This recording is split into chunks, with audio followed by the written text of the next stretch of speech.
And it sounds as if that if it came about, it's not even clear that the administration, that Congress could pull it together to stop the slide, maybe doesn't want to stop the slide. Well, I think they'd want to stop the slide. The question is, can the American political system reach that kind of compromise in its current condition, given what's happened in terms of polarization, given the Trump administration's attitude to the economy? I think there's lots of question marks there. And the other thing that would need to happen is that the Federal Reserve would be wanting to intervene to stabilize things in the bond markets, almost certainly.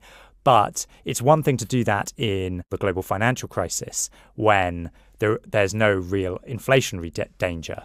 But the other thing that's going on at the moment, in part because of tariffs, is that inflation is rising. Consumers' inflation expectations have shot up. And there's been pressure on the Fed from the Trump administration. President Trump would like them to lower interest rates. He gets to appoint a new Fed chairman next year, or at least nominate a new Fed chairman to replace Jerome Powell. And there's also this court case making its way through the system, which might reduce the protections eventually afforded to Fed governors. That they're protected from being fired at the moment, but this court case provides an opportunity for the courts to weaken those protections. It's quite unlikely, but it's an unhelpful risk to have hanging there. So you have the Fed that's in this somewhat compromised position, and would, as well as wanting to stop any bond market crisis if one happened, would be desperate not to give the impression that it was bailing out Congress and financing this big deficit when the bond markets wouldn't.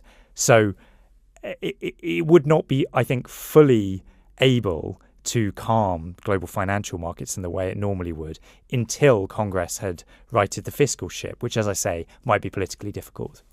Okay, you've painted a potentially very grim picture. Let's keep gaming it out.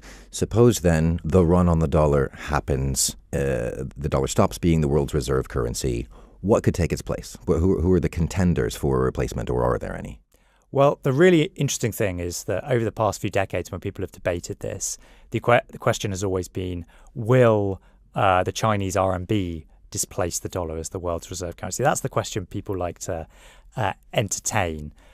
That's, in my view, always been quite unlikely given the state of the Chinese economy, given the capital controls in place in China, given the fact that it doesn't have the rule of law. The Chinese Communist Party prefers the phrase rule by law.